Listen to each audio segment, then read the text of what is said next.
Okay, guys, so this is a continuation off of the video that you should have just watched, which was over completing the square using algebra tiles and the area model.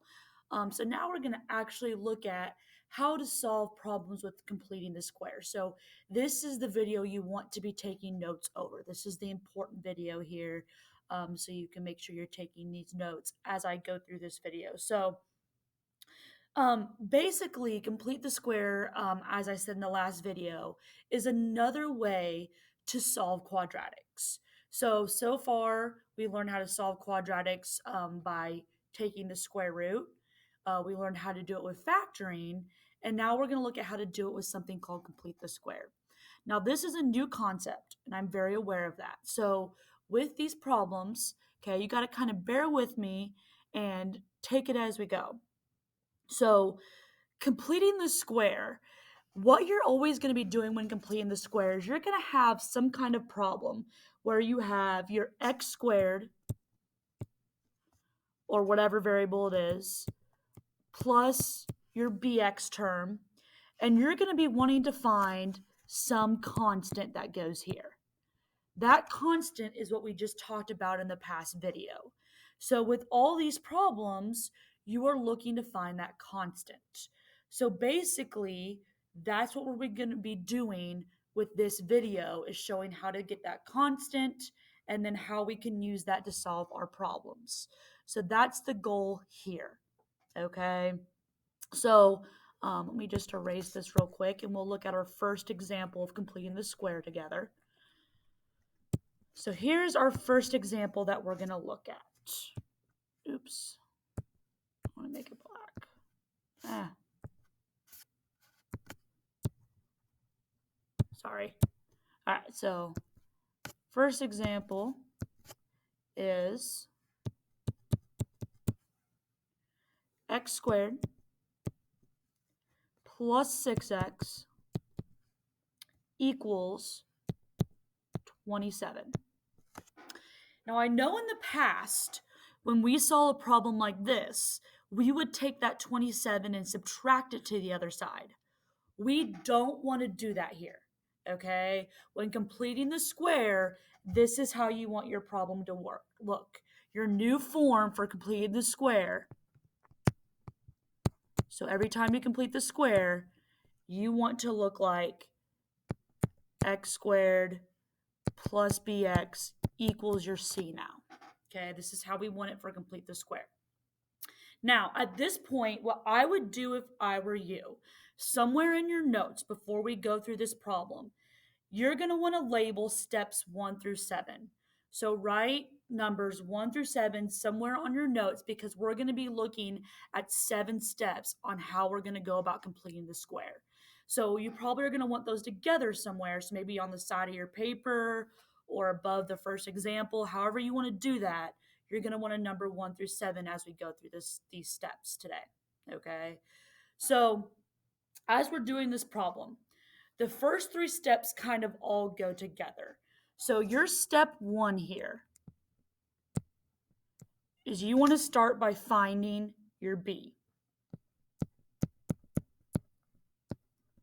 Okay, so for this problem, our b is the 6. So we want to take 6, and then step 2 then, once you find your b, is you want to divide your b by 2. So we want to take this 6, we want to divide it by 2, and we're going to get 3. So that's what we were doing in that video earlier. So you're going to take that 6, divide it by 2, and get 3. And then for your step 3,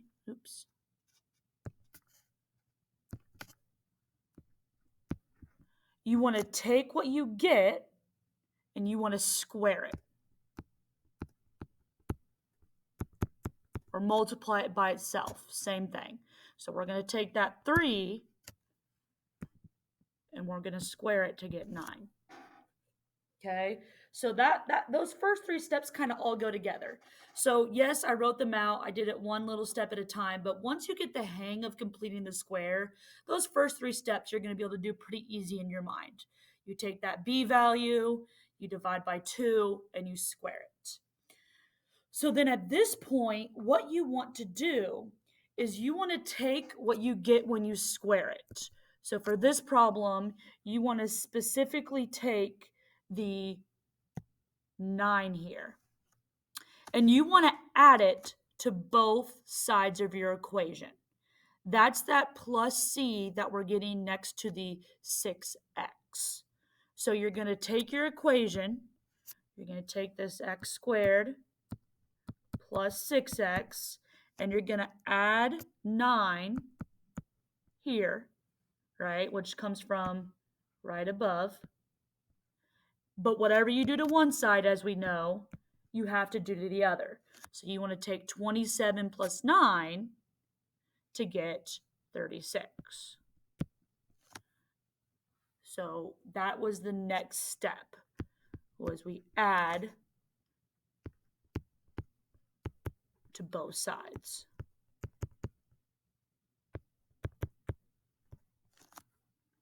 Okay, so there's steps 1 through 4. Now, I'm going to erase this and rewrite it so I can still have plenty of room here. But so far, what we have done is we've taken the b, we divided by 2, we squared it to get the 9, and then we added that 9 to both sides of the equation. So far, hopefully we haven't done anything to be too confusing yet. But I'm going to, again, erase this so I can continue the rest of the problem on how we would finish solving this. So at this point, what we have is we have the x squared plus 6x plus 9 equals 36. So we're now on step 5. Step 5 at this point is we're going to factor. And let me show you what I mean. This part right here is always going to be able to factor into one of our special cases where you ended up with two factors that they're the exact same. So what ends up happening is you're always going to be in the form of x, some number here, squared. The number after the x is always what you end up getting in step 2. So that number after the x for us is the plus 3. Step 2 is when we divided that b value by 2. So that's what this problem is going to look at like, and it's still going to equal 36. So we just factored into x plus 3, that whole thing squared equals 36. Now we want to solve this, and we're going to take in what we learned before to help solve this. We are going to take the square root of both sides here. So step 6 is square root each side.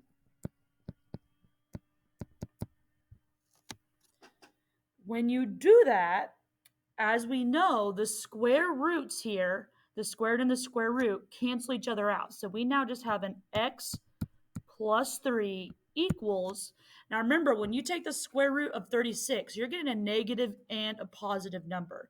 So we're getting plus and minus 6 here. So now that we have this, we end by solving for x.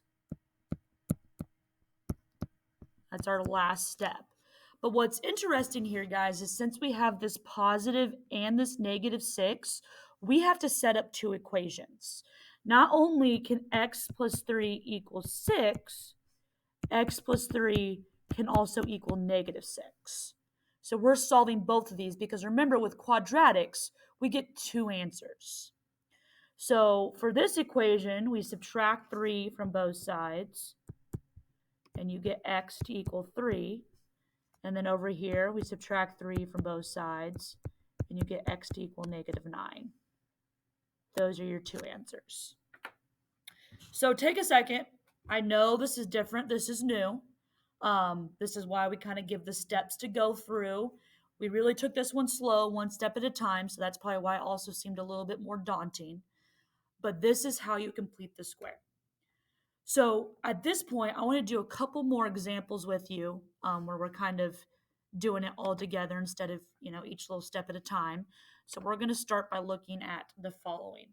W squared minus 8w equals 20. So we're already in the format that we need. We've got our a x squared minus bx equals c, which in this problem it's the w squared and the w, which is fine, just any variable. So what we want to do first, step one, is we want to find our b value.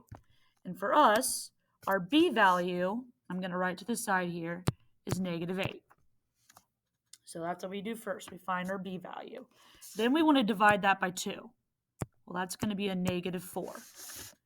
And then last but not least, once we divide that by 2, we want to square that negative 4, which is going to give us 16.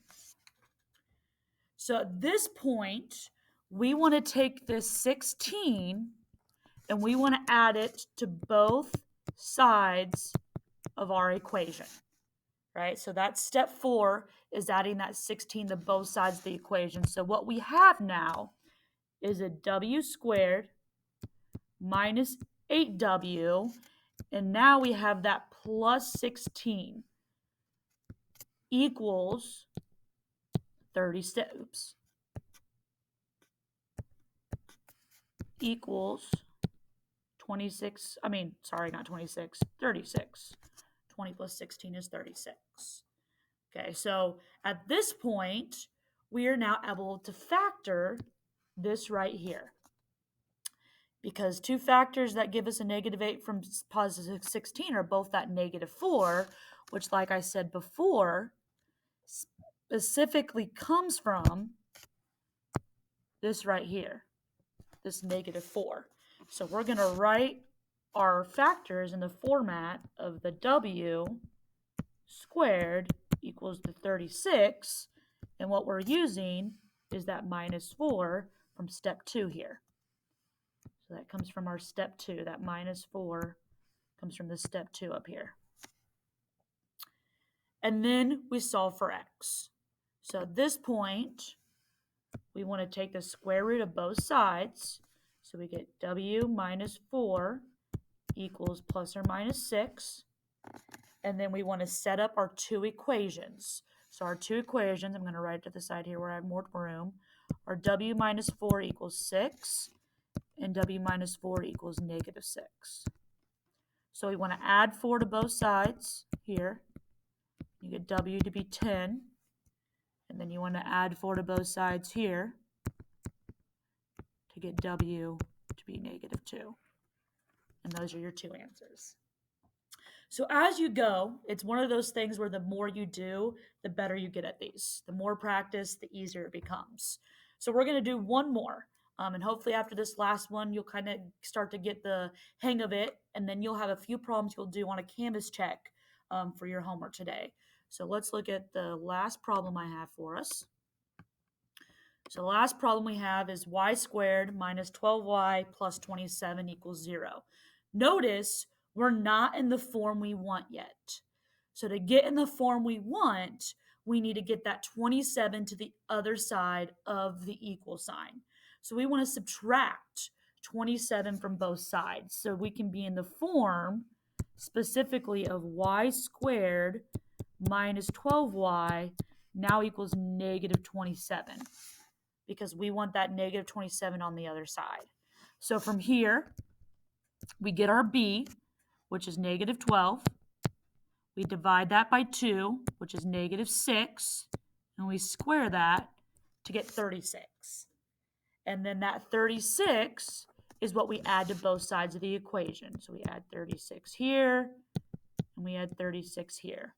So now what I have is y squared minus 12y plus that 36 equals a negative 27 plus a 36 is a positive 9. From here, we factor. So we know it's going to be the form y, some number here squared equals 9. And again, our number is always what we get from that step 2. When we got that -6, that's going to go right here. Because it's whatever you divide the b value by 2. And then we solve. So we square root both sides. Oops, wanted that to be black. Oh boy. There we go. We square root both sides. So now you have y minus 6 equals positive and -3. So your two equations are y minus 6 equals 3 and y minus 6 equals -3. So we add 6 to both sides here. Y equals 9. Add 6. Y equals 3.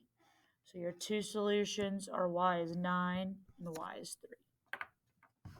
So that is all for this section of the notes for Complete the Square.